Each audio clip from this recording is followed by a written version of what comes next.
ಓಂ ನಮೋ ಭಗವತೆ ತಸ್ಮೈ ವಿಶ್ವನಾಭಯೇ. ನಮೋ ಭಗವತೆ ಕಾಲರೂಪಿಣ್ಯೈ ದುರ್ಗಾಯೈ. ನಮಃ ಕಾಲಜೀವಗುಣಾದೀನಾಂ ಅಭಿಮಾನಿನೇ ಚತುರ್ಮುಖಾಯ. ನಮಃ ಸರ್ವೇಭ್ಯೋ ದೇವೇಭ್ಯಃ ದೇಶಕಾಲಾಭಿಮಾನಿಭ್ಯಃ. ಶ್ರೀ ಗುರುಭ್ಯೋ ನಮಃ. ಭಾಗವತದ 2ನೇ ಸ್ಕಂಧ, ಅದರಲ್ಲಿ 2ನೇ ಅಧ್ಯಾಯ 27ನೇ ಶ್ಲೋಕದ ಕುರಿತಾದ ವಿವರವನ್ನು ನಾವೀಗಿಂದ ನೋಡಿ ಮುಗಿಸಿದ್ದೇವೆ. ಮುಂದೆ ನಾವು ನೋಡಬೇಕಾದದ್ದು 28ನೇ ಶ್ಲೋಕ ಇವತ್ತು.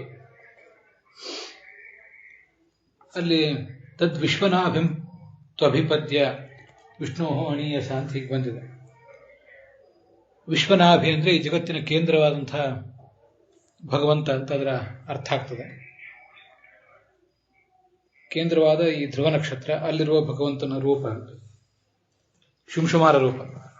ಅದಕ್ಕಾಗಿಯೇ ಇವತ್ತಿನ ಮಂಗಲಾಚರಣದಲ್ಲಿ ಆರಂಭದಲ್ಲಿ ಓಂ ನಮೋ ಭಗವತೆ ತಸ್ಮೈ ವಿಶ್ವರೂಪಾಯ ಅಂತ ನಾನು ಮಂಗಲಾಚರಣೆ ಮಾಡಿದೆ.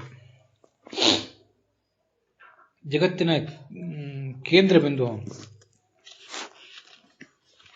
ಮುಂದೊಂದು ಕಡೆ ಭಾಗವತ ತಾತ್ಪರ್ಯದಲ್ಲಿ ನಾಭಿರಿಥ್ಯತ ನಾಮ ಸ್ಯಾತ್ ಹರೇಹೇ ಸರ್ವಾಶ್ರಯೋ ಯತಃ ಅಂತ ಒಂದು ಮಾತು ಕೇಳಿ ಬರ್ತದೆ. ಭಗವಂತನಿಗೆ ನಾಭಿ ಅಂತ ಹೆಸರು.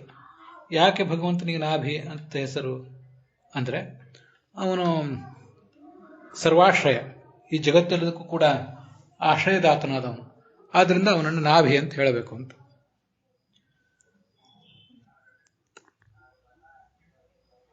ಇಲ್ಲಿ ವಿಶ್ವಸ್ಯನಾಭಿ ವಿಶ್ವನಾಭಿ, ಜಗತ್ತಿಗೆ ಕೇಂದ್ರ ಸ್ಥಾನದಲ್ಲಿರುವವನು. ಅಥವಾ ವಿಶ್ವಶ್ಚಾಸೋ ನಾಭಿಶ್ಚ, ಇವನು ವಿಶ್ವನಾಭಿ ಎಂಬ ಶಬ್ದದಿಂದ ಜಗತ್ತಿಗೆ ಸರ್ವಾಶ್ರಯ ಅಂತ ಹೇಳಬೇಕಾದ ಅಗತ್ಯ ಇಲ್ಲ.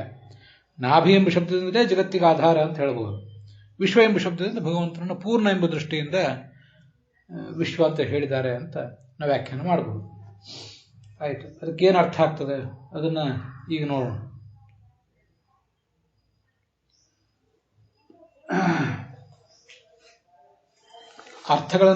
ಸರಳವಾದಂತಹ ಅರ್ಥಗಳನ್ನು ನೋಡೇ ಇದ್ದೀವಿ.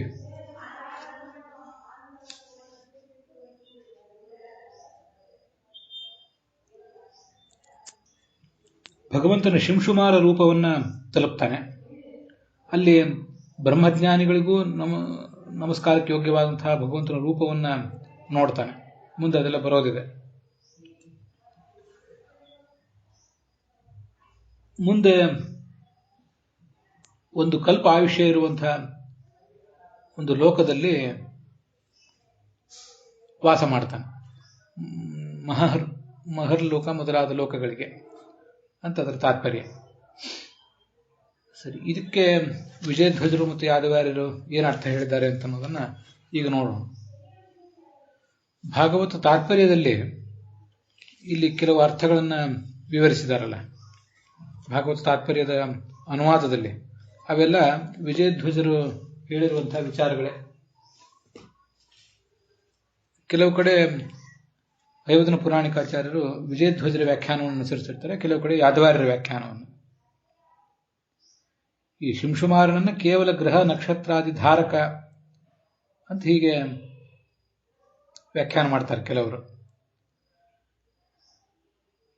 ಈ ವೀರ ರಾಘವರ ವ್ಯಾಖ್ಯಾನದಲ್ಲಿ ಜ್ಞಾನಿಗಳೆಲ್ಲರೂ ಕೂಡ ಜನಲೋಕಕ್ಕೆ ಸೇರ್ತಾರೆ ಅಂತ ವ್ಯಾಖ್ಯಾನ ಮಾಡಿದ್ದೇವೆ.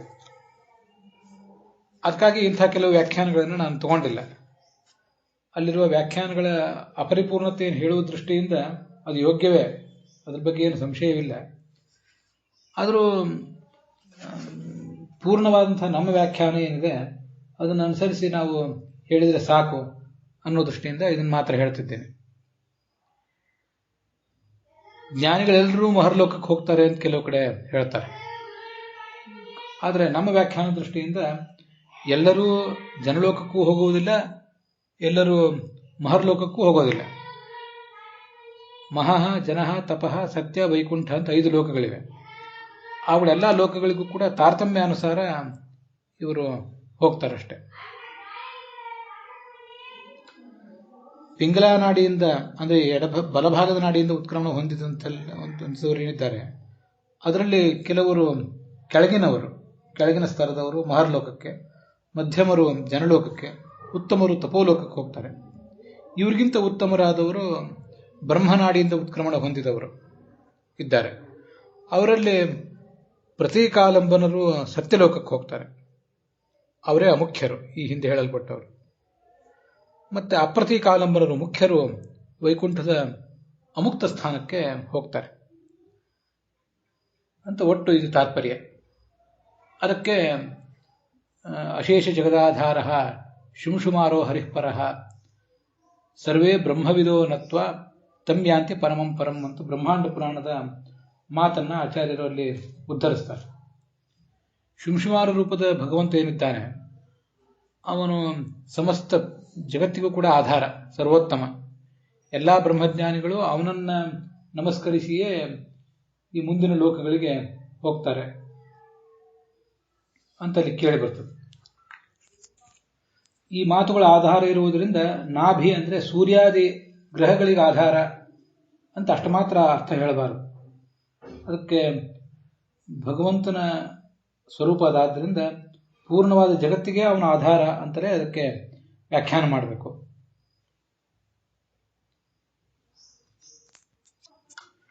ವಿಶ್ವಸ್ಯ ಗ್ರಹ ತಾರಕ ನಕ್ಷತ್ರಾದಿ ಕೃಷ್ಣಸ್ಯ ಆಶ್ರಯಭೂತಂ ಅಂತ ವೀರರಾಘವರ ವ್ಯಾಖ್ಯಾನ. ಸಮಸ್ತ ಪ್ರಪಂಚಕ್ಕೂ ಅವನ ಆಧಾರನಾಗಿದ್ದಾನೆ. ಆದ್ದರಿಂದ ಆ ಭಗವಂತನನ್ನ ಹರಿಯ ಒಂದು ರೂಪ ಅದು ಅಂತಲೇ ಭಾವಿಸಬೇಕು. ವಿಜಯಧ್ವಜರ ವ್ಯಾಖ್ಯಾನದಲ್ಲಿ ಪಿಂಗಲಾಭಿ ಉತ್ಕ್ರಮ್ಯ ದೇವಯಾನೇನ ಗತಃ, ಪಿಂಗಲಾ ನಾಡಿಯಿಂದ ಉತ್ಕ್ರಮಣ ಹೊಂದಿದವನು ದೇವಯಾನ ಮಾರ್ಗದ ಮೂಲಕ ಹೋಗ್ತಾನೆ. ಅದು ನಾವು ಕಳೆದ ದಿವಸ ನೋಡಿದ್ದೇವೆ. ದೇವಯಾನ ಮಾರ್ಗದಲ್ಲಿ ಹೋಗುವವರು ಜ್ಞಾನಿಗಳು ಮಾತ್ರ ಅಂತ. ಪರಾಂತೆ ಬ್ರಹ್ಮ ಪ್ರಯಾಸ್ಯನ್ ತತ್ರ ಮಹರ್ಲೋಕೆ ಅಷ್ಟಾಧಿಪತ್ಯಂ ಇತ್ಯುಕ್ತ ಅಣಿಮಾದ್ಯೈಶ್ವರ್ಯಶಾಲಿ ಭವತಿ.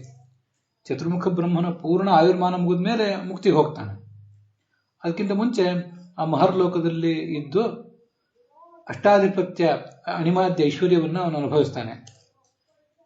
ಕೆಲವರು ಮಹರ್ಲೋಕದಲ್ಲಿ, ಕೆಲವರು ಜನಲೋಕದಲ್ಲಿ, ಕೆಲವರು ತಪೋಲೋಕದಲ್ಲಿ ಇರ್ತಾರೆ.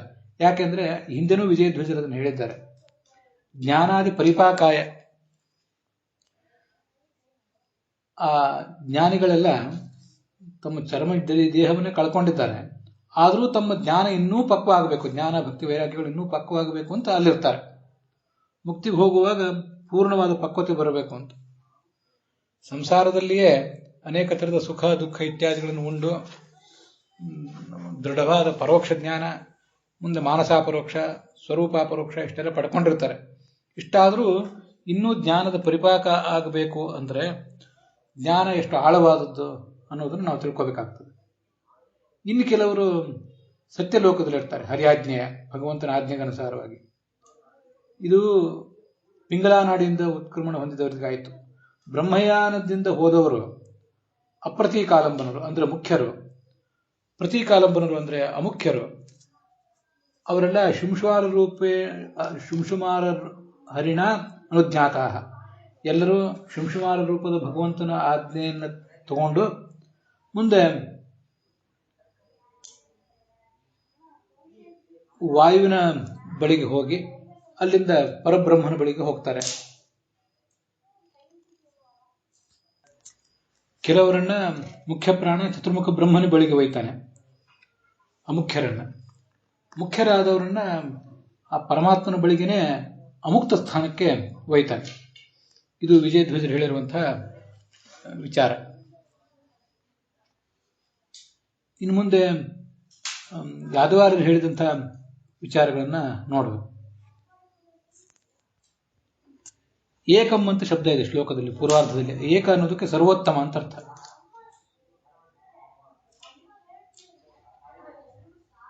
ನಾಭಿ ಅಂದ್ರೆ ಆಧಾರ ಅಂತ ಅರ್ಥ. ಅದನ್ನು ನಾವು ಈ ಹಿಂದೆ ನೋಡೇ ಇದ್ದೀವಿ. ಸರ್ವೇ ಬ್ರಹ್ಮವಿಧ, ಪರಬ್ರಹ್ಮನ ಸಾಕ್ಷಾತ್ಕಾರ ಆದವರೆಲ್ಲ ಆ ಶುಂಶುಮಾರನಿಗೆ ನಮಸ್ಕಾರ ಮಾಡಿಯೇ ಮುಂದೆ ಕಾಲಕ್ರಮೇಣ ಮುಕ್ತಿಯನ್ನು ಪಡಿತಾರೆ ಅಂತಿದೆಯಲ್ಲ, ಅದನ್ನೇ ಭಾಗವತ ಬ್ರಹ್ಮವಿದಾಂ ನಮಸ್ಕೃತಂ, ಬ್ರಹ್ಮಜ್ಞಾನಿಗಳ ನಮಸ್ಕಾರಕ್ಕೆ ಪಾತ್ರನಾದವನು ಅಂತ ಹೀಗೆ ವರ್ಣಿಸಿದೆ.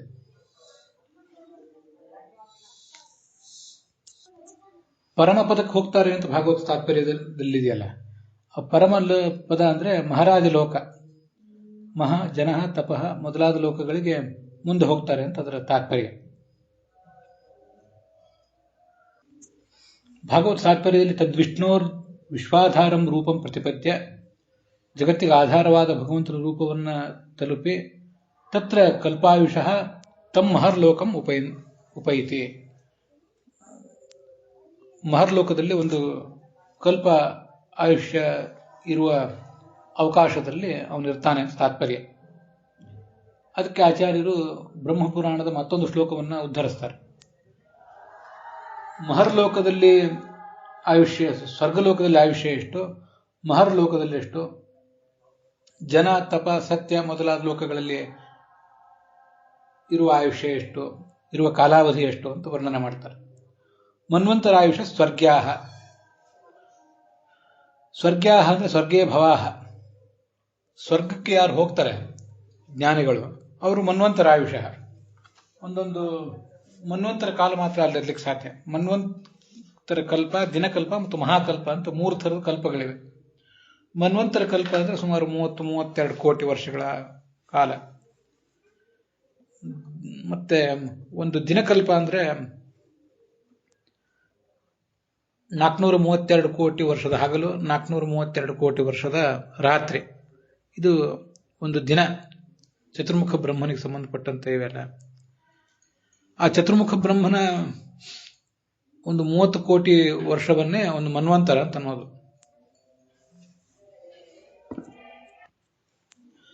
ಕೃತ, ತ್ರೇತ, ದ್ವಾಪರ, ಕಲಿಯುಗ, ಇವು 4 ಯುಗಗಳು ಒಂದು ಬಾರಿ ಸಂದು ಹೋದ್ರೆ ಅದನ್ನು ಮಹಾಯುಗ ಅಂತಾರೆ. ಅಂಥವು 71 ಮಹಾಯುಗಗಳಾದ್ರೆ ಒಂದು ಮನ್ವಂತರ ಅಂತ ಅದನ್ನ ಹೇಳ್ತಾರೆ. ತೈಹಿ ಚತುರ್ದಶಭಿಃ ಏಕಃ ಕಲ್ಪಃ. ಆ 14 ಮನ್ವಂತರಗಳು ಒಂದು ಬಾರಿ ಸುತ್ತಿದ್ರೆ ಅದನ್ನೊಂದು ಕಲ್ಪ ಅಂತಾರೆ. ಅದೇ ಚತುರ್ಮುಖ ಬ್ರಹ್ಮನ ಒಂದು ಹಗಲು, ಅದು ರಾತ್ರಿ. ಅಷ್ಟೇ ರಾತ್ರಿಯೂ ಕೂಡ ಇದೆ. ಹೀಗೆ 360 ದಿನಗಳು ಸಂದ್ರೆ ಚತುರ್ಮುಖ ಬ್ರಹ್ಮನ ಒಂದು ವರ್ಷ. ಅದು ಅಂಥದ್ದು 100 ವರ್ಷದ ಆಯುರ್ಮಾನ ಅವನಿಗಿದೆ. ಅದರಲ್ಲಿ ಈಗ 50 ವರ್ಷ ಮುಕ್ತಾಯ ಕಂಡಿದೆ, 51ನೇ ವರ್ಷ ನಡೆದಿದೆ, ನಮ್ಗದೆಲ್ಲ ಗೊತ್ತಿದೆ.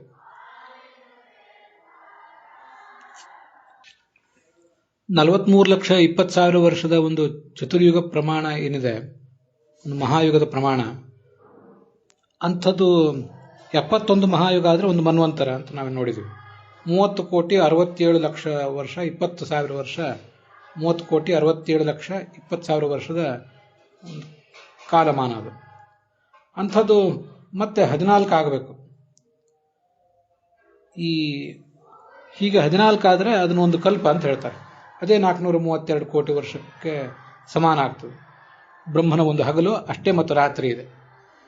ಈ ಸ್ವರ್ಗಲೋಕದಲ್ಲಿ ಇರುವ ದೇವತೆಗಳು ಕೆಲವರು ಅಲ್ಲಿಯ ಸ್ಥಾನಿಕರು, ಅಲ್ಲೇ ಇರುವವರು ಕೆಲವರು, ಇನ್ನು ಕೆಲವರು ತಮ್ಮ ಸಾಧನೆಯ ಪುಣ್ಯದ ಫಲವಾಗಿ ಅಲ್ಲಿ ಹೋಗುವವರು.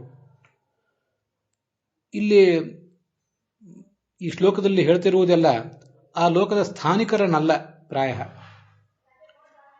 ಆ ಲೋಕಕ್ಕೆ ಹೋಗಿ ತಮ್ಮ ಪುಣ್ಯದ ಫಲವಾಗಿ ಇರುವವರು ಏನಿದ್ದಾರೆ ಅವ್ರ ಬಗ್ಗೆ ಹೇಳ್ತಿದ್ದಾರೆ ಅಷ್ಟೇ.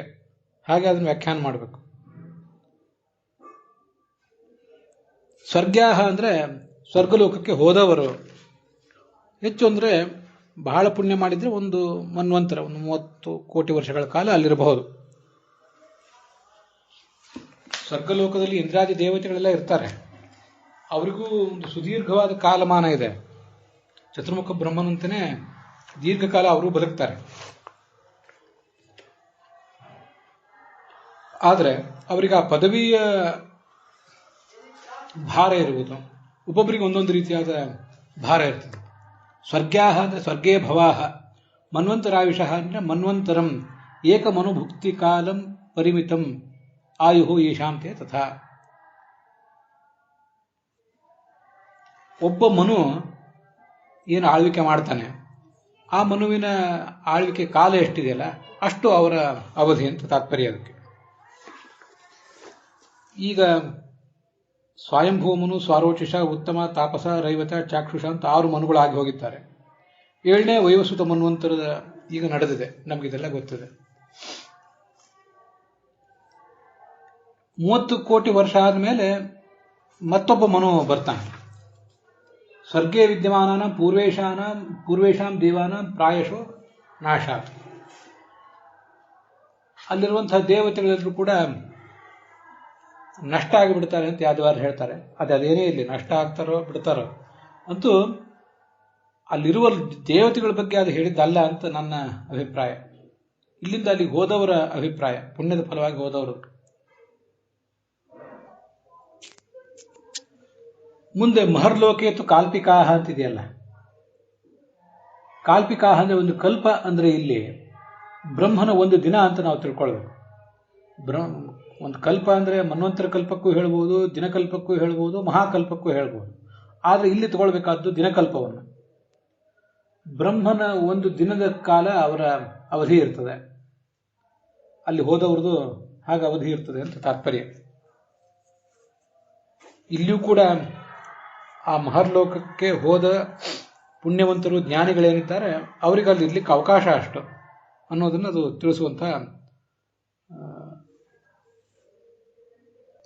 ಒಂದು ಪ್ರಕರಣ ಮಾತ್ರ. ಮುಂದೆ ಆ ಬ್ರಹ್ಮಣೋ ಜನಾದ್ಯಾಸ್ತು, ಜನಲೋಕ ಮೊದಲಾದ ಕಡೆ ಇದ್ದವರಿದ್ದಾರಲ್ಲ ಅವರು ಆ ಬ್ರಹ್ಮಣ. ಇಡೀ ಬ್ರಹ್ಮ ಕಲ್ಪ ಏನಿದೆ, ಬ್ರಹ್ಮನ 100 ವರ್ಷದ ಒಂದು ಅವಧಿ, ಅದರಲ್ಲಿ ಈಗ 50 ಮುಗಿದಿದೆ ಅಂತ ಹೇಳಿದ್ವಿ. ಇನ್ನು ಮುಂದಿನ 50ನೇದು ಈಗ ನಡೆದಿದೆ. ಅಲ್ಲಿ ಬ್ರಹ್ಮ ಅಂದರೆ ಬ್ರಹ್ಮನ ಪ್ರಳಯ ಅಂತ ಅರ್ಥ. ಹಾಗಾಗಿ ಬ್ರಹ್ಮ ಪ್ರಳಯ ಆಗುವವರೆಗೂ ಆ ಜನ, ತಪ, ಸತ್ಯ ಮೊದಲಾದ ಲೋಕಗಳಲ್ಲಿ ಅವರಿರಬಲ್ಲ. ಮತ್ತೆ ಮಹರ್ಲೋಕೇತು ಕಾಲ್ಪಿಕಾಹ ಅಂತಿದೆ. ಕಾಲ್ಪಿಕಾಹ ಅಂದರೆ ವಾಸ್ತವಿಕವಾಗಿ ಆ ಮಹರ್ಲೋಕದಲ್ಲಿ ಇರುವಂಥವರು ಕೇವಲ ಬ್ರಹ್ಮನ ಒಂದು ದಿನ ಅಂದರೆ 864 ಕೋಟಿ ವರ್ಷಗಳ ಕಾಲ ಮಾತ್ರ ಅಲ್ಲಿರ್ಲಿಕ್ಕೆ ಅವಕಾಶ ಪಡೆದಿರ್ತಾರೆ. ಆದರೆ ಅದರಲ್ಲೂ ಭೃಗು ಮೊದಲಾದವರು, ಅದು ವರಾಹ, ತತ್ರ ಯೇ ವರಾಹ ಭೃಗ್ವಾದ್ಯಾಹ, ಭೃಗು ಮೊದಲಾದವರು ಮಹರ್ಲೋಕದಲ್ಲೇ ಇದ್ರೂ ಕೂಡ ಅವರು ಚತುರ್ಮುಖ ಬ್ರಹ್ಮನ ಒಟ್ಟಾರೆ ಆಯುರ್ಮಾನದವರೆಗೂ ತಮ್ಮ ಅವಧಿಯನ್ನು ಪಡೆದಿರ್ತಾರೆ ಅಂತ ಅದರ ತಾತ್ಪರ್ಯ. ಭೃಗ್ವಾದ್ಯಾಹ ಅಂತ ಯಾದವಾರ್ಯರು ಬರೆದಿದ್ದಾರೆ, ಅದನ್ನೇ ಪುರಾಣಿಕಾಚಾರ್ಯರು ಬರೆದಿದ್ದಾರೆ. ಆದರೆ ಬೇರೆ ಯಾರು ಅದನ್ನು ಬರೆದಿಲ್ಲ ಭೃಗು ಅಂಥೇಳಿ. ಅದೊಂದು ವಿವಾದಕ್ಕೆ ವಿಷಯ ಆಗಿ ಉಳಿಬಹುದು. ಭೃಗುವನ್ನು ಇಟ್ಕೋಬೇಕು ಮತ್ತೆ ಯಾರನ್ನು ಇಟ್ಕೋಬೇಕು ಅಂತ. ಅಂತೂ ಯಾದವಾರ್ಯ ಅಲ್ಲಿ ಹೇಳಿದ್ದೇನೆ ಅಷ್ಟೇ. ಹಾಗಾದ್ರೆ ಒಟ್ಟಾರೆ ಶ್ಲೋಕದ ಅರ್ಥ ಏನಾಗ್ತದೆ ಅಂದ್ರೆ, ಈ ಬ್ರಹ್ಮಜ್ಞಾನಿಗಳು ನಮಸ್ಕಾರ ಮಾಡುವಂಥ ಜಗತ್ತಿನ ಆಧಾರವಾದ ವಿಷ್ಣುವಿನ ಒಂದು ಮುಖ್ಯ ರೂಪವನ್ನು, ಶ್ರೇಷ್ಠವಾದ ರೂಪವನ್ನು ತಲುಪ್ತದೆ. ಅಲ್ಲಿ ಮುಂದೆ ವಿರಜೇನ ಆತ್ಮನ ಅಂತಿದೆಯಲ್ಲ, ಅದಕ್ಕೆ ಶ್ರೀಧರಿಯ ಮೊದಲಾದ ಎಲ್ಲ ವ್ಯಾಖ್ಯಾನಗಳು, ವೀರರಾಘವರು ಮೊದಲಾದವರು ಎಲ್ಲರೂ ಕೂಡ ಲಿಂಗದೇಹ ಅಂತಲೇ ಅರ್ಥ ಬರೆದಿದ್ದಾರೆ. ಲಿಂಗದೇಹ ಮಾತ್ರ ಉಳ್ಳವರಾಗಿ ಅಲ್ಲಿ ಅವರು ಇರ್ತಾರೆ. ಉಳಿದ ಭೌತ ದೇಹ ಮೊದಲಾದೆಲ್ಲ ಹೊರಟೋಗಿರ್ತದೆ. ಅದಕ್ಕೆ ಯಾಕೆ ಲಿಂಗದೇಹಕ್ಕೆ ವಿರಜ ಅಂತಾರೆ ಅಂದರೆ ತನ್ನ ದೋಷಗಳನ್ನೆಲ್ಲ ಕಳ್ಕೊಂಡಿರುವುದರಿಂದ. ಆ ಮಹಾರಾಜ ಲೋಕದಲ್ಲಿ ಒಂದು ಕಲ್ಪ ಕಾಲ ಇರುವಂತಹ ದೇವತೆಗಳಿರುವ ಜಾಗಕ್ಕೆ ಇವರು ಕೂಡ ಹೋಗ್ತಾರೆ. ಆ ಜ್ಞಾನಿಗಳು 2 ಥರದವರು, ಅಪಕ್ವ ಸಾಧನರು ಮತ್ತು ಪಕ್ವ ಸಾಧನರು ಅಂತ. ಶಬ್ದವೇ ಹೇಳುವಂತೆ ಅಪಕ್ವ ಸಾಧನರು ಅಂದರೆ ಅವ್ರದ್ದು ಇನ್ನೂ ಜ್ಞಾನಭಕ್ತಿ ವೈರಾಗ್ಯಾದಿಗಳು ಯಾರ್ದು ಪಕ್ವ ಆಗಿಲ್ವೋ ಅವರು. ಮುಂದಿನವರು ಪಕ್ವ ಸಾಧನರು, ಯಾರ ಸಾಧನೆ ಪಕ್ವ ಆಗಿದೆಯೋ ಅವರು. ಅಲ್ಲಿ ಅಪಕ್ವ ಸಾಧನರಿದ್ದಾರಲ್ಲ ಅವರೆಲ್ಲರೂ ಕೂಡ ಪಿಂಗಲಾ ನಾಡಿಯಿಂದ ಉತ್ಕ್ರಾಂತರಾಗಿರ್ತಾರೆ, ಹೊರಗೆ ಬಂದಿರ್ತಾರೆ. ಅವರು 3 ಥರದವರಿದ್ದಾರೆ: ಅಪಕ್ವ ಸಾಧನರು, ಅಪಕ್ವತರ ಸಾಧನರು, ಅಪಕ್ವತಮ ಸಾಧನರು ಅಂತ. ಅಲ್ಲಿ ಅಪಕ್ವ ಸಾಧನರು ಸ್ವಲ್ಪ ಅವ್ರ ಮೇಲಿನವರು, ಅವರ ಅಪಕ್ವತೆ ಕಡಿಮೆ ಸ್ವಲ್ಪ ಇದೆ ಅಷ್ಟೇ. ಹೆಚ್ಚಿನ ಅಂಶ ಎಲ್ಲ ಪಕ್ವವಾಗಿದೆ, ಇನ್ನು ಸ್ವಲ್ಪ ಮಾತ್ರ ಅಪಕ್ವತೆ ಬಾಕಿ ಉಳಿದಿದೆ. ಅವರು ತಪೋಲೋಕಕ್ಕೆ ಹೋಗ್ತಾರೆ. 2ನೇವರು ತಪೋಲೋಕಕ್ಕಿಂತ ಕೆಳಗಿನ ಜನಲೋಕಕ್ಕೆ ಹೋಗ್ತಾರೆ. ಯಾಕೆಂದ್ರೆ ಅವ್ರದ್ದು ಅಪಕ್ವತೆ ಇನ್ನೂ ಬಹಳ ಇದೆ. ಅವರು ಪಕ್ವ ಮಾಡಿಕೊಳ್ಬೇಕಾದ್ದು ಇನ್ನೂ ಬಹಳ ಇದೆ. ಒಂದನೇ ಅವ್ರದ್ದು ಪಕ್ವ ಮಾಡಿಕೊಳ್ಬೇಕಾದ್ದು ಕಡಿಮೆ ಇದೆ, ಎರಡನೇ ಅವ್ರದ್ದು ಪಕ್ವ ಮಾಡಿಕೊಳ್ಬೇಕಾದ್ದು ಮೊದಲನೇ ಅವರಿಗೆ ಹೋಲಿಸಿದರೆ ಹೆಚ್ಚಿದೆ. ಆದ್ರಿಂದ ಅವರು ಜನಲೋಕಕ್ಕೆ ಹೋಗ್ತಾರೆ. ಮೂರನೇ ಅವರು ಪಕ್ವ ಮಾಡಿಕೊಳ್ಳಬೇಕಾದ ಭಕ್ತಿ ಜ್ಞಾನ ವೈರಾಗ್ಯಗಳು ಇನ್ನೂ ಬಹಳ ಇರುವುದರಿಂದ ತಮ್ಮ ಅಪಕ್ವತೆಯನ್ನು ನೀಗಿಕೊಳ್ಳುವುದರ ಮೇಲೆ ಈ ಮೂರು ವರ್ಗೀಕರಣಗಳು ಇವೆ. ಅದರಲ್ಲಿ ಆ ಮೂರನೇ ಅವರು ಅಪಕ್ವ ತಮರೇನಿದ್ದಾರೆ ಅವರು ಮಹರ್ಲೋಕಕ್ಕೆ ಹೋಗ್ತಾರೆ. ಅದನ್ನೇ ಹಿಂದೆ ಒಂದು ಶ್ಲೋಕದಲ್ಲಿ ಬಂದಿದೆ, ತತ್ರ ಮುಖ್ಯಾಹ ಹರಿಂ ಯಾಂತಿ ಅಂತ ಹೀಗೆಲ್ಲ. ಅದನ್ನು ಇಲ್ಲಿ ಯಾದವಾರ್ಯರು ನಮಗೆ ನೆನಪು ಮಾಡಿಕೊಡ್ತಾರೆ. 24ನೇ ಶ್ಲೋಕದಲ್ಲಿ ಅದು ಬಂದಿದೆ. ಮುಖ್ಯರಾದವರು ಭಗವಂತನ ಬಳಿಗೆ ಹೋಗ್ತಾರೆ, ಅಮುಖ್ಯರಾದವರು ವಾಯುವಿನ ಬಳಿಗೆ ಹೋಗ್ತಾರೆ, ಅಪಕ್ವರಾದವರು ಹರಿ ಬಳಿಗಾಗಲಿ ವಾಯುವಿನ ಬಳಿಗಾಗಲಿ ಹೋಗೋದಿಲ್ಲ. ಸತ್ಯಲೋಕಕ್ಕೆ ಅವ್ರು ಹೋಗೋದೇ ಇಲ್ಲ, ಅವ್ರು ಹೋಗೋದು ಇನ್ನು ಕೆಳಗಿನ ಲೋಕಕ್ಕೆ ಹೋಗಿರ್ತಾರೆ ಅಂತ ಅಲ್ಲಿ ಬಂದಿದೆಯಲ್ಲ. ಅಪಕ್ವಾಯೇ ನತೇ ಯಾಂತಿ ವಾಯುಂ ವಾ ಹರಿಮೇವ ಅಂತ ಪೂರ್ವ ಮುಕ್ತತ್ವಾತ್ ಅಂತ ಯಾದವಾರರು ಅದನ್ನು ನೆನಪು ಮಾಡ್ಕೊಂಡಿದ್ದಾರೆ. ಪಕ್ವ ಸಾಧನರಾದವರು ಬ್ರಹ್ಮನಾಡಿಯಿಂದ ಹೊರಗೆ ಬಂದವರಿಗೆ ಪಕ್ವ ಸಾಧನರು ಅಂತಾರೆ. ಅವರು ಎರಡು ಥರದವರು. ಪ್ರತೀಕಾಲಂಬನರು, ಅವರು ಪ್ರಕಾಶಿನಿ ನಾಡಿಯಿಂದ ಹೊರಗೆ ಬಂದವರು, ಈ ಹಿಂದೆ ನೋಡಿದ್ದೇವೆ.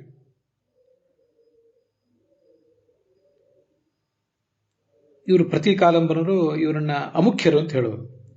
ಇನ್ನು ಬ್ರಹ್ಮನಾಡಿಯಿಂದ, ಸುಷುಮ್ನಾ ನಾಡಿಯ ಮಧ್ಯಭಾಗವಾದ ಬ್ರಹ್ಮನಾಡಿಯಿಂದ ಹೊರಗೆ ಬಂದವರು ಅಪ್ರತೀಕಾಲಂಬನರು, ಅವರು ಮುಖ್ಯರು. ಅದರಲ್ಲಿ ಈ ಪ್ರತೀಕಾಲಂಬನರು ಅಮುಖ್ಯರೇನಿದ್ದಾರೆ ಅವರು ಸತ್ಯಲೋಕಕ್ಕೆ ಹೋಗ್ತಾರೆ. ಎರಡನೇ ಅವರು ಅಪ್ರತೀಕಾಲಂಬನರು ಮುಖ್ಯರೇನಿದ್ದಾರೆ ವೈಕುಂಠದ ಮುಕ್ತ ಸ್ಥಾನಕ್ಕೆ ಹೋಗ್ತಾರೆ. ಈ ಶ್ಲೋಕದಲ್ಲಿ ಕಲ್ಪಾಯುಷಃ ಅಂತ ಹೇಳಿರುವುದೇನಿದೆ, ಅಪಕ್ವತಮ ಸಾಧನದ ಕುರಿತಾಗಿರುವಂತಹ ವಿವರಣೆ.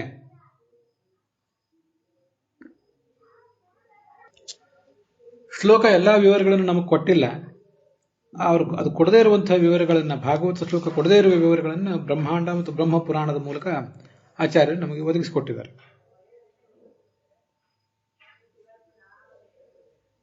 ಅಥೋ ಅನಂತಸ್ಯ ಅಂತ ಮುಂದೆ 29ನೆಯ ಶ್ಲೋಕ. ಅಥಃ ಅಂದ್ರೆ, ಅಥೋ ಅಂದ್ರೆ ಅನಂತರ ಅಂತ ಅರ್ಥ. ಅನಂತರ ಅಂದ್ರೆ ದ್ವಿಪರಾರ್ಧಾವಸಾನೆ, ಚತುರ್ಮುಖ ಬ್ರಹ್ಮನ ಒಟ್ಟಾರೆ ಆಯುರ್ಮಾನ, ಅವನ 31,104,000 ಕೋಟಿ ವರ್ಷಗಳ ಆಯುರ್ಮಾನವನ್ನ ಪರ ಅಂತಾರೆ. ಅದರಲ್ಲಿ ಒಂದು ಅರ್ಧ ಈಗ ಮುಗಿದಿದೆ, 50 ವರ್ಷ ಆಗಿ ಹೋಗಿದೆ. ಎರಡನೇ ಪರಾರ್ಧ ಈಗ ನಡೆದಿದೆ. ಅದಕ್ಕೆ ನಾವು ಸಂಧ್ಯಾ ವಂದನ, ದೇವರ ಪೂಜಾ ಮೊದಲಾದ ಕಡೆ ದ್ವಿತೀಯ ಪರಾರ್ಧ ಅನ್ನುವುದು. ಬ್ರಹ್ಮ ಪ್ರಳಯ ಆದಾಗ ಬ್ರಹ್ಮನ ಜೊತೆಗೆ ಅವನು ಮುಕ್ತಿಯನ್ನು ಹೊಂದುತ್ತಾನೆ.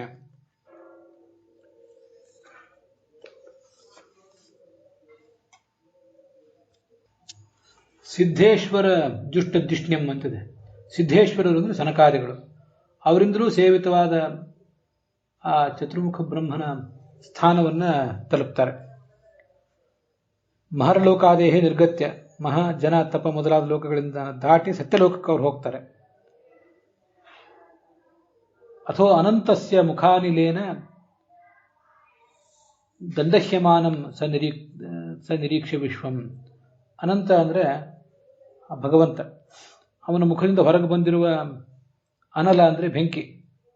ನಾನು ಅನಿಲ ಅಂತ ಏನಾದ್ರು ಹೇಳಿದ್ರೆ ಅದು ವಾಯು ಅಂತ ಅರ್ಥ ಆಗ್ತದೆ, ಅದು ಸರಿಯಲ್ಲ. ಅನಲ ಅಂದ್ರೆ ಬೆಂಕಿ. ಅದರಿಂದ ಈ ವಿಶ್ವ ಹೀಗೆಲ್ಲ ಸುಟ್ಟು ಹೋಗುವಾಗ ಅವನು ಸಂಕರ್ಷಣನ ಆ ಮುಖದಿಂದ ಹೊರಗೆ ಬರುವ ಅಗ್ನಿಯನ್ನು ಗಮನಿಸಿ ಮುಂದೆ ಅಲ್ಲಿಂದ ಹೊರಟು ಹೋಗ್ತಾನೆ. ಆ ಭಗವಂತ ಹೀಗೆ ಆ ಜಗತ್ತನ್ನು ಸುಟ್ಟು ಹಾಕುವುದನ್ನ ಗಮನಿಸಿ ಮುಂದೆ ಮುಕ್ತಿ ಹೋಗ್ತಾನೆ ಅಂತ ತಾತ್ಪರ್ಯ.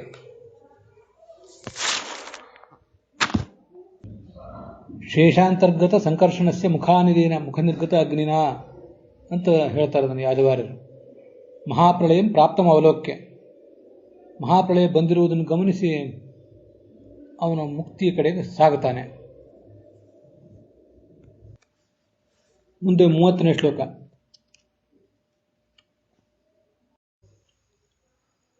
ಈ ನಡುವೆ ನನಗೆ ಮತ್ತೊಂದು ವಿಷಯ ಸ್ಮರಣೆಗೆ ಬಂತು. ಮನ್ವಂತರಾಯುಷ ಸ್ವರ್ಗ್ಯಾಹ ಅಂತಿದೆಯಲ್ಲ, ಅದನ್ನು ಸ್ಪಷ್ಟವಾಗಿ ಗೋವಿಂದಾಚಾರ್ಯರು ವಿವರಿಸಿದ್ದಾರೆ. ಆದರೆ ಒಂದು ಅಂಶ ಅವರ ವಿವರಣೆಯಲ್ಲೂ ಕೂಡ ಲುಪ್ತ ಆಗಿದೆ. ಮನ್ವಂತರಾಯುಷ ಸ್ವರ್ಗ್ಯಾಹ, ಸ್ವರ್ಗಲೋಕಕ್ಕೆ ಹೋಗುವವರು, ಮಹರ್ಲೋಕಕ್ಕೆ ಹೋಗುವವರು, ಇವರೆಲ್ಲರೂ ಕೂಡ ಎಷ್ಟೆಷ್ಟು ಕಾಲ ಅಲ್ಲಿರ್ತಾರೆ ಅಂತನ್ನೋದ್ರ ಬಗ್ಗೆ ವಿವರ. ಅದು ಅಲ್ಲಿರುವ ದೇವತೆಗಳ ಬಗ್ಗೆ ವಿವರ ಅಲ್ಲ. ನಾನು ಅದನ್ನು ಹೇಳಿದ್ದೆ. ಅದನ್ನು ಗೋವಿಂದಾಚಾರ್ಯರ ಮಾತಿನಲ್ಲಿ ನಾನು ಸಮರ್ಥನೆ ಕಂಡುಕೊಂಡಿದ್ದೇನೆ ಅದಕ್ಕೆ. ಈ ತಮ್ಮ ಪುಣ್ಯಗಳ ಫಲವಾಗಿ ಸ್ವರ್ಗಲೋಕಕ್ಕೆ ಹೋಗುವವರು, ಭೂರ್ಭುವಸ್ವಃ ಇತ್ಯಾದಿ ಲೋಕಗಳಿಗೆ ಸ್ವರ್ಗಲೋಕಕ್ಕೆ ಹೋಗುವವರು 30 ಕೋಟಿ ವರ್ಷ ಕಾಲ, 30,67,7,00,000, ಸುಮಾರು 30,85,00,000 ಹೀಗೇನೋ ವರ್ಷ ಆಗ್ತವೆ. ಕನ್ನಡ ಮುಂದಿನ 3ನೇ ಸ್ಕಂದದ ಭಾಗವತ ತಾತ್ಪರ್ಯದಲ್ಲಿ ಅದು ಬರೋದಿದೆ. ಅಂತೂ ಅಷ್ಟು ಕಾಲ ಅಲ್ಲಿರ್ತಾರೆ. ಅತ್ಯಂತ ದೊಡ್ಡ ಪುಣ್ಯ ಇದ್ದರೆ ಅಷ್ಟ ಕಾಲ ಇರ್ತಾರೆ. ಪುಣ್ಯ ಕಡಿಮೆ ಇದ್ದಷ್ಟು ಕಾಲ ಬೇಗ ಅಲ್ಲಿಂದ ಹೊರಗೆ ಬರ್ತಾರೆ. ಅಂತೂ ಆ ಸ್ವರ್ಗಕ್ಕೆ ಹೋದವರು ಮರಳಿ ಬರಲೇಬೇಕು. ಮತ್ತೆ ಮುಕ್ತಿಯೋಗ್ಯರಲ್ಲದೆ ಇರುವಂತಹ ರಾಜಸ ತಾಮಸರು ಕೂಡ ಸ್ವರ್ಗಲೋಕಕ್ಕೆ ಹೋಗಬಹುದು. ಅದನ್ನು ನಾವು ತಿಳಿದುಕೊಂಡಿರಬೇಕು. ಇನ್ನು ಮಹರ್ಲೋಕೇತು ಕಾಲ್ಪಿಕಾಹ, ಮಹರ್ಲೋಕಕ್ಕೆ ಹೋಗುವವರು ಒಂದು ಕಲ್ಪಕಾಲ, ಅಂದರೆ ಚತುರ್ಮುಖ ಬ್ರಹ್ಮನ ಒಂದು ದಿನಕಲ್ಪ. ಸ್ವರ್ಗಲೋಕದ ಸುಖ ಉಣ್ಲಿಕ್ಕೆ ಬೇಕಾದ ಪುಣ್ಯಕ್ಕಿಂತಲೂ ಇನ್ನೂ ದೊಡ್ಡ ಪುಣ್ಯ ಮಾಡಿದರೆ 864 ಕೋಟಿ ವರ್ಷಗಳ ಕಾಲದ ಸುಖ ಭೋಗ ಇರುವ ಮಹರ್ಲೋಕಕ್ಕೆ ಹೋಗ್ತಾರೆ. ಮಹರ್ಲೋಕಕ್ಕೆ ಹೋಗುವವರು, ಜನ ತಪ ಇತ್ಯಾದಿ ಲೋಕಗಳಿಗೆ ಹೋಗುವವರು, ಸಹಜವಾಗಿ ಸತ್ಯಲೋಕಕ್ಕೆ ಹೋಗುವವರು ಕೂಡ ಇವರೆಲ್ಲರೂ ರಾಜಸ ತಾಮಸರಿಗೆ ಹೋಗ್ಲಿಕ್ಕೆ ಸಾಧ್ಯ ಆಗುವುದೇ ಇಲ್ಲ. ಇನ್ನು ಅದಕ್ಕೆ ಮೇಲ್ನವರೇ ಹೋಗ್ಬೇಕಲ್ಲಿಗೆ. ಹಾಗಾದ್ರೆ ಮಹರ್ಲೋಕಕ್ಕೆ ಹೋದವರು ತಮ್ಮ ಪುಣ್ಯ ತೀರಿದ ಮೇಲೆ ಎಲ್ಲಿಗೆ ಹೋಗ್ತಾರೆ ಅಂತ ಒಂದು ಪ್ರಶ್ನೆ ಬರ್ತದೆ. ಸ್ವರ್ಗಲೋಕಕ್ಕೆ ಹೋದವರು ತಮ್ಮ ಪುಣ್ಯ ಎಲ್ಲ ಮುಗಿದ ಮೇಲೆ ಅಲ್ಲಿಂದ ಹೊರದಬ್ಬಲ್ಪಟ್ಟು ಮತ್ತೆ ಭೂಲೋಕಕ್ಕೆ ಬರ್ತಾರೆ, ಅಲ್ಲಿ ಹುಟ್ಟುತ್ತಾರಲ್ಲ. ಹಾಗೆ ಮಹರ್ಲೋಕಕ್ಕೆ ಹೋದವ್ರದ್ದು ಏನು ಗತಿ? ಮಹಾ ಜನ ತಪಸ್ ಇತ್ಯಾದಿ ಲೋಕಗಳಿಗೆ ಹೋದವ್ರದ್ದು ಏನು ಗತಿ ಅಂತ ಪ್ರಶ್ನೆ ಬಂದರೆ, ಅದಕ್ಕೆ ಹಿಂದೆ 24ನೇ ಶ್ಲೋಕದಲ್ಲಿ ಆಚಾರ್ಯರು ಭಾಗವತ ತಾತ್ಪರ್ಯದಲ್ಲಿ ಬ್ರಹ್ಮತರ್ಕದ ಶ್ಲೋಕವನ್ನು ಉದ್ಧರಿಸಿದಾಗ ಪುನರ್ಜನ್ಮ ವಿವರ್ಜಿತ, ಮತ್ತೆ ಅವರಿಗೂ ಕೂಡ ಪುನರ್ಜನ್ಮ ಅಂತ ಅನ್ನೋದಿಲ್ಲ. ಮಹರ್ಲೋಕಕ್ಕೆ, ಜನಲೋಕಕ್ಕೆ ಇತ್ಯಾದಿಗಳಿಗೆ ಕಾಲಿಟ್ಟ ಮೇಲೆ ಪುನರ್ಜನ್ಮ ಅಂತೂ ಇಲ್ಲ. ಭೂಲೋಕಕ್ಕೆ ಬರುವ ಪ್ರಶ್ನವೇ ಇಲ್ಲ. ಪುಣ್ಯ ತೀರಿದ ಮೇಲೆ ಏನು ಮಾಡ್ತಾರೆ ಅಂತ ಒಂದು ಪ್ರಶ್ನೆ ಅಲ್ಲೂ ಕೂಡ ಬರ್ತದೆ. ಅವರು ಕೆಲವು ಬಾರಿ ಮತ್ತೆ ಸ್ವರ್ಗಲೋಕ ಇತ್ಯಾದಿ ಲೋಕಗಳಿಗೆ ಬರುವ ಸಾಧ್ಯತೆ ಇದೆ. ಅಲ್ಲಿ ಮತ್ತೆ ಹೆಚ್ಚಿನ ಸಾಧನೆ ಮಾಡಿ ಮುಂದೆ ಮತ್ತೆ ಮಹಾಜನ ಇತ್ಯಾದಿ ಲೋಕಗಳಿಗೆ ಹೋಗುವ ಪ್ರಸಂಗ ಬರಬಹುದು ಅಂತ ಗೋವಿಂದಾಚಾರ್ಯರು ಅದನ್ನ ಹೇಳ್ತಾರೆ. ಇದು ಸರ್ವಮೂಲದಲ್ಲಿ ಆಚಾರ್ಯ ಎಲ್ಲಿಯೂ ಅದನ್ನು ಹೇಳಲಿಲ್ಲ. ಸ್ವರ್ಗಲೋಕಕ್ಕೆ ಹೋದವರು ಪುಣ್ಯ ಮುಗಿದಾಗ ಹೇಗೆ ಭೂಲೋಕಕ್ಕೆ ಬಂದು ಬೀಳ್ತಾರೆ, ಅಲ್ಲಿ ಮತ್ತೆ ಹುಟ್ಟುತ್ತಾರೆ, ಹಾಗೆ ಮಹರ್ಲೋಕಕ್ಕೆ ಹೋದವರು ಪುಣ್ಯ ಮುಗಿದ್ರೆ ಏನು ಗತಿ ಅನ್ನೋದನ್ನು ಹೇಳಲಿಲ್ಲ. ಆ ಕಾರಣದಿಂದ ಹೀಗೆಲ್ಲ ಕೆಲವು ಊಹೆಗಳನ್ನು ಮಾಡಬೇಕಾಗ್ತದೆ. ಮಹರ್ಲೋಕಕ್ಕೆ ಹೋದವರು ಪುಣ್ಯ ತೀರಿದಾಗ ಮತ್ತೆ ಸ್ವರ್ಗಲೋಕಕ್ಕೆ ಬರಬೇಕಾಗ್ತದೆ. ಪುನರ್ಜನ್ಮ ಭೂಲೋಕಕ್ಕೆ ಬರುವಂತಿಲ್ಲ ಅಂದ್ರೆ ಇರುವುದೆಲ್ಲಿ? ಮಹರ್ಲೋಕದಲ್ಲಿ ಪುಣ್ಯ ತೀರಿದೆ, ಅಲ್ಲಿರುವಂತಿಲ್ಲ. ಹಾಗಾದ್ರೆ ಇರುವುದೆಲ್ಲಿ ಅಂದ್ರೆ ಸ್ವರ್ಗಲೋಕಕ್ಕೆ ಬರಬೇಕಾಗ್ತದೆ ಅಂತ ಅವರು ವ್ಯಾಖ್ಯಾನ ಮಾಡಿದಂತೆ ಕಾಣಿಸ್ತದೆ. ಮುಂದೆ ಈ ಜನ ತಪ ಸತ್ಯ ಈ ಲೋಕಕ್ಕೆ ಹೋಗುವವರಂತೂ ಚತುರ್ಮುಖ ಬ್ರಹ್ಮನ ಪೂರ್ಣ 100 ವರ್ಷ ತುಂಬುವವರೆಗೂ ಅಲ್ಲಿರ್ತಾರೆ ಅಂತ ಅದರ ಮುಂದಿನ ಮಾತಿನ ಅರ್ಥ. ಆ ಬ್ರಹ್ಮನೋ ಜನಾದ್ಯಾಸ್ತು ಅಂತ. ಅಲ್ಲಿ ಚತುರ್ಮುಖ ಬ್ರಹ್ಮನ ಆ ಸತ್ಯಲೋಕಕ್ಕೆ ಹೋದವರಿಗೆ, ಜನ ತಪ ಸತ್ಯ ಈ ಲೋಕಗಳಿಗೆ ಹೋದವರಿಗೆ ಚತುರ್ಮುಖ ಬ್ರಹ್ಮನ ಆಯುಷ್ಯವೇ ಮುಗಿಯುವಷ್ಟು ಕಾಲ ಅನುಭವಿಸಬೇಕಾದ ಪುಣ್ಯ ಇರುವುದರಿಂದ ಅವರು ಇನ್ನೂ ಕೆಳಗೆ ಮಹರ್ಲೋಕಕ್ಕೆ ಮತ್ತು ಸ್ವರ್ಗಲೋಕಕ್ಕೆ ಬರುವ ಪ್ರಶ್ನೆ ಇಲ್ಲ. ಭೂಲೋಕಕ್ಕಂತೂ ಬರುವ ಪ್ರಶ್ನೆ ದೂರತೋಪಾಸ್ತ. ಆದ್ರಿಂದ ಅವ್ರದ್ದೇನು ಅಷ್ಟು ಪ್ರಶ್ನೆ ಬರೋದಿಲ್ಲ. ಮಹರ್ಲೋಕಕ್ಕೆ ಹೋದವ್ರದ್ದು ಏನು ಗತಿ, ಪುಣ್ಯ ತೀರಿದ ಮೇಲೆ ಎಲ್ಲಿ ಹೋಗ್ತಾರೆ ಅನ್ನೋ ಒಂದು ಪ್ರಶ್ನೆ ಉಳಿದಿರ್ತದೆ. ಅದಕ್ಕೆ ಅವರು ಸ್ವರ್ಗಲೋಕಕ್ಕೆ ಹೋಗಿ ಸ್ವರ್ಗಲೋಕಕ್ಕೆ ಇಳಿದು ಅನ್ಬೇಕು ಅದನ್ನ. ಯಾಕಂದ್ರೆ ಮೇಲೆ ಹೋದವರು ಕೆಳಗೆ ಇಳಿದು ಬರ್ತಾರೆ, ಮತ್ತೆ ತಮ್ಮ ಪುಣ್ಯವನ್ನು ಸಂಪಾದನೆ ಮಾಡಿ ಮೇಲೆ ಹೋಗ್ತಾರೆ ಅಂತ ಹೇಳಬಹುದು ಅಂತ ಅವರು ಅಭಿಪ್ರಾಯ ಪಟ್ಟಿದ್ದಾರೆ. ಮುಕ್ತಿಯ ಕಡೆಗೆ ಸಾಗ್ತಾನೆ ಅಂತ ನಾನು ಹೇಳಿದ್ನಲ್ಲ, ವಸ್ತುತಃ ಇಲ್ಲಿ ಆ ಶ್ಲೋಕದಲ್ಲಿ ಕಾಣಿಸುವುದು, 29ನೇ ಶ್ಲೋಕದಲ್ಲಿ ಕಾಣಿಸುವುದು, ಮತ್ತೆ ಯಾದವಾರ್ಯರು ಮೊದಲಾದವರು ಅದಕ್ಕೆ ವ್ಯಾಖ್ಯಾನ ಮಾಡಿರುವಂತೆ, ಬ್ರಹ್ಮಲೋಕಂ ಪ್ರಾಪ್ಯ ತೇನೇವ ಸಹ ಮುಕ್ತಿಂ ಪ್ರಾಪ್ನೋತಿ ಇತಿ ಅಸ್ಮಿನ್ನರ್ಥೇ ವರ್ತತೆ. ಯಾದವಾರ್ಯರ ಮಾತು, ವಿಜಯಧ್ವಜರ ಮಾತು, ಇದನ್ನೆಲ್ಲ ಸ್ವಲ್ಪ ಗಮನಿಸಿ ನೋಡಿದರೆ ಮುಕ್ತಿ ಅಂತ ನಾನು ಹೇಳಬೇಕಾಯಿತು. ಅನಂತಸ್ಯ ಭಗವತಃ ಮುಖಾನೀನ, ಇದು ವಿಜಯಧ್ವಜರ ಮಾತು. ಶೇಷನಲ್ಲಿ ಅಂತರ್ಗತನಾದ ಅನಂತ ಎಂಬ ಶಬ್ದವೊಂದೇ ವಾಚ್ಯನಾದ ಭಗವಂತನ ಮುಖದಿಂದ ಹೊರಗೆ ಬಂದಿರುವ ಅಗ್ನಿಯಿಂದ ಈ ಜಗತ್ತು ಸುಟ್ಟು ಹೋಗುವುದನ್ನು ಗಮನಿಸಿ ಬ್ರಹ್ಮಲೋಕಂ ಪ್ರಾಪ್ಯ ತೇನೈವ ಸಹ ಮುಕ್ತಿಂ ಪ್ರಾಪ್ನೋತಿ ಇತ್ಯಸ್ಮಿನ್ ಅರ್ಥೇ ಬರ್ತದೆ. ಇದು ವಿಜಯಧ್ವಜರ ಮಾತಿದೆ. ಇದನ್ನ ಮಹಾಪ್ರಳಯ ಅಂತ ಸಹಜವಾಗಿ ಎಲ್ಲರೂ ಹೇಳೇ ಇದ್ದಾರೆ. ಮಹಾಪ್ರಳಯಂ ಪ್ರಾಪ್ತ ಮಾಲೋಕ್ಯ ಅಂತ ಬರೆದಿದ್ದಾರೆ ಯಾದವಾರ್ಯರು. ಮಹಾಪ್ರಳಯ ಬಂದಿರುವುದನ್ನು ಗಮನಿಸಿ ಅವರು ಈ ಮಹಾರಾಜ ಲೋಕಗಳನ್ನು ದಾಟಿ ಮಹಾರಾಜೇ ನಿರ್ಗತ್ಯ ಇದನ್ನು ಯಾದವಾರ್ಯರು ಬರೆದಿದ್ದಾರೆ. ಅದನ್ನು ದಾಟಿ ಆ ಚತುರ್ಮುಖ ಬ್ರಹ್ಮನ ಸ್ಥಾನವಾದ ಸತ್ಯಲೋಕಕ್ಕೆ ಬರ್ತಾರೆ ಅಂತ. ಅಲ್ಲಿ ಬಂದೇನು ಉಪಯೋಗ? ಯಾಕಂದ್ರೆ ಸಂಕರ್ಷಣನ ಮುಖಾಗ್ನಿಗೆ ಸಿಕ್ಕು ಸಮಸ್ತ ಪ್ರಪಂಚವೇ ಭಸ್ಮೀಭೂತ ಆಗುವಾಗ ಸತ್ಯಲೋಕವೂ ಕೂಡ ಭಸ್ಮೀಭೂತ ಆಗಿಯೇ ಹೋಗ್ತದೆ. ಮಹಾರಾಜಗಳಿಂದ ಅವರು ಹೊರಗೂ ಬರುವಾಗ ಮಹಾಪ್ರಳಯ ಬರುವುದನ್ನು ಗಮನಿಸಿದ್ದಾರೆ. ಮತ್ತೆ ಹಾಗಿರುವಾಗ ಅಲ್ಲಿಂದ ಹೊರಗೆ ಬಂದು ಸತ್ಯಲೋಕಕ್ಕೆ ಅವರು ಹೋಗುವುದು ಯಾಕೆ? ಸತ್ಯಲೋಕದಲ್ಲಿ ನಾಶ ಇಲ್ಲ ಅಂತ ಅರ್ಥವೋ ಅವರಿಗೆ ಅಂತ ಹೇಗೆ ಪ್ರಶ್ನೆ ಬಂದರೆ ಅದಕ್ಕೆ ಯಾದವಾರ್ಯರು ಬರೆದಿಲ್ಲ. ವಿಜಯಧ್ವಜರನ್ನು ಸೂಚನೆ ಮಾಡಿದ್ದಾರೆ. ಬನಂಜ ಗೋವಿಂದಾಚಾರ್ಯರು ಕೂಡ ಅದ್ರ ಬಗ್ಗೆ ಈ ಶ್ಲೋಕದ ಬಗ್ಗೆ ಹೇಳಲೇ ಇಲ್ಲ. ಆದ್ದರಿಂದ ಸ್ವಲ್ಪ ನನಗೆ ಗೊಂದಲ ಆಗಿತ್ತು. ಈ ಸಂಕರ್ಷಣನ ಮುಖಾಗ್ನಿಗೆ ಸಿಕ್ಕು ಜಗತ್ತೆಲ್ಲ ನಷ್ಟ ಆಗುವಾಗ ಈ ಮೊದಲು ಕೆಳಗಿನ ಲೋಕಗಳನ್ನು ಪ್ರಾಯ ಸುಡುತ್ತಾ ಹೋಗ್ತದೆ. ಭೂಹು ಭುವಃ ಸ್ವಹ ಮೊದಲು, ಮಹಃ ಜನಃ ತಪಃ ಲೋಕಗಳನ್ನು ಆಮೇಲೆ, ಅದಾದ್ಮೇಲೆ ಮುಂದೆ ಸತ್ಯಲೋಕವನ್ನು ಕೂಡ ಸುಟ್ಟಾಗ್ತದೆ. ಅಂತೂ ಸತ್ಯಲೋಕವೂ ಕೂಡ ಸುಟ್ಟು ಬೂದಿ ಆಗಬೇಕಾದಂತಹ ಲೋಕವೇ. ಈ ಮಹರ್ಲೋಕ ಮೊದಲಾದ ಕಡೆ ಇದ್ದವರು ಸಂಕರ್ಷಣನ ಮುಖಾಗ್ನಿ ಎಲ್ಲವನ್ನು ಕಬಳಿಸುವುದನ್ನು ಗಮನಿಸಿ ಸತ್ಯಲೋಕಕ್ಕೆ ಹೋಗ್ತಾರೆ. ಅಲ್ಲಿ ಹೋಗುವಾಗ ಸತ್ಯಲೋಕದಲ್ಲಿ ಈ ನಾಶ ಇಲ್ಲ ಅಂತ ಅವ್ರು ತಿಳ್ಕೊಂಡು ಹೋಗುವುದಲ್ಲ, ಆ ಕ್ರಮೇಣ ಮುಂದೆ ಮುಕ್ತಿಗೆ ಹೋಗ್ತಾರೆ ಅಂತ ತಾತ್ಪರ್ಯ. ಮಹಾಪ್ರಳಯ ಅಂತೂ ಬಂದಿದೆ. ಮಹರ್ಲೋಕದಲ್ಲಿ ಇದ್ದಾರೆ ಕೆಲವರಂತೂ ಸತ್ಯಲೋಕದಲ್ಲೇ ಇದ್ದಾರೆ. ಸತ್ಯಲೋಕದಲ್ಲೇ ಇದ್ದವರು ಮುಕ್ತಿಗೆ ಹೋಗ್ತಾರೆ. ಮಹರ್ಲೋಕದಲ್ಲಿದ್ದವರು ಅಲ್ಲಿಂದ ಸತ್ಯಲೋಕಕ್ಕೆ ನಡೆದು ಅಲ್ಲಿಂದ ಮುಂದೆ ಮುಕ್ತಿಗೆ ಹೋಗ್ತಾರೆ ಅಂತಾನೆ ತಿಳ್ಕೊಳ್ಬೇಕು. ಅದನ್ನೇ ವಿಜಯಧ್ವಜರು ಮಹರ್ಲೋಕಂ ಪ್ರಾಪ್ಯ ತೇನೇವ ಸಹ ಮುಕ್ತಿಂ ಪ್ರಾಪ್ನೋತಿ. ಮಹರ್ಲೋಕದಿಂದ ಹೊರಗೆ ಬಂದು ಬ್ರಹ್ಮಲೋಕಕ್ಕೆ ಬಂದು ಅಲ್ಲಿಂದ ಮುಕ್ತಿಗೆ ಹೋಗ್ತಾರೆ ಅಂತ ಅರ್ಥ ಇಟ್ಕೋಬೇಕು. ಅದು ಆ ಶ್ಲೋಕದಲ್ಲಿ ಸ್ಪಷ್ಟವಾಗಿ ಕಾಣಿಸೋದಿಲ್ಲ. ಇಲ್ಲದೆ ಹೋದರೆ ಆ ಸತ್ಯಲೋಕ ಒಂದು ಮಾತ್ರ ಸಂಕರ್ಷಣನ ಮುಖಾಗ್ನಿಗೆ ಸಿಲುಕದೆ ಉಳಿಯುವುದು ಹೇಗೆ ಅನ್ನೋ ಪ್ರಶ್ನೆಗೆ ಉತ್ತರ ಇಲ್ಲದಂತಾಗ್ತದೆ. ಆದ್ದರಿಂದ ಕೊನೆಗೆ ಬೂದಿಯಾಗುವುದು ಸತ್ಯಲೋಕ. ಮಹರ್ಲೋಕದಿಂದ ಹೊರಗೆ ಬಂದು ಸತ್ಯಲೋಕದಲ್ಲಿ ಇದ್ದು ಸ್ವಲ್ಪ ಕಾಲ ಪ್ರತೀಕ್ಷಣೆ ಮಾಡಿ ಕೊನೆಗೆ ಅದೂ ಬೂದಿ ಆಗುವಾಗ ಮುಕ್ತಿಗೆ ಹೋಗ್ತಾರೆ ಅಂತಾನೆ ಅರ್ಥ ಮಾಡಿದರೆ ಮಾತ್ರ ಇದು ಹೊಂದುತ್ತದೆ. ಈ ಅರ್ಥವನ್ನ ಕನ್ಕ್ಲೂಡ್ ಮಾಡಲಿಕ್ಕೆ ನನಗೆ ತುಂಬ ಶ್ರಮ ಆಯಿತು. ಬೇರೆ ಯಾವ ಜ್ಞಾನಿಗಳು ಹೇಳಲಿಲ್ಲ. ಆದ್ದರಿಂದ ಶ್ಲೋಕದಲ್ಲಿ ನಿರ್ಯಾತಿ ಸಿದ್ಧೇಶ್ವರ ಜುಷ್ಟಧಿಷ್ಣ್ಯಂ ಯದ್ವೈ ಪರಾಧ್ಯಂ ತದು ಪಾರಮೇಷ್ಟ್ಯಂ ಅಂತ 29ನೇ ಶ್ಲೋಕದಲ್ಲಿ ಚತುರ್ಮುಖ ಬ್ರಹ್ಮನ ವಾಸಸ್ಥಾನವಾದ ಸತ್ಯಲೋಕಕ್ಕೆ ಬರ್ತಾನೆ ಅಂತ ಅಷ್ಟು ಮಾತ್ರ ಅರ್ಥ ಮಾಡಿಬಿಟ್ಟಿದ್ದಾರೆ. ಅದನ್ನೆಲ್ಲ ಗಮನಿಸಿ ಅನುವಾದ ಮಾಡುವವರು ಕೂಡ ಹಾಗೇ ಮಾಡಿದ್ದಾರೆ. ಪುರಾಣಿಕಾಚಾರ್ಯರು ಭಾಗವತ ತಾತ್ಪರ್ಯದಲ್ಲಿ ಬ್ರಹ್ಮಪ್ರಳಯ ಕಾಲದಲ್ಲಿ ಶೇಷಾಂತರ್ಗತ ಸಂಕರ್ಷಣನ ಮುಖದಿಂದ ಹೊರಡುವ ಬೆಂಕಿಯಿಂದ ಲೋಕ ಸುಡುವುದನ್ನು ನೋಡಿ ಮಹಾರಾಜ ಲೋಕಗಳಲ್ಲಿರುವ ಜ್ಞಾನಿಗಳು 2 ಪರಾರ್ಧ ಕಾಲ ಸುಖಭೋಗವುಳ್ಳ ಸತ್ಯಲೋಕವನ್ನು ಸೇರ್ತಾರೆ. ಆ ಸತ್ಯಲೋಕ ಅನೇಕ ಸಿದ್ಧ ಪುರುಷರ ವಿಮಾನಗಳಿಂದ ತುಂಬಿದ ಲೋಕ ಅಂತ ಎಷ್ಟು ಬರೆದಿದ್ದಾರೆ.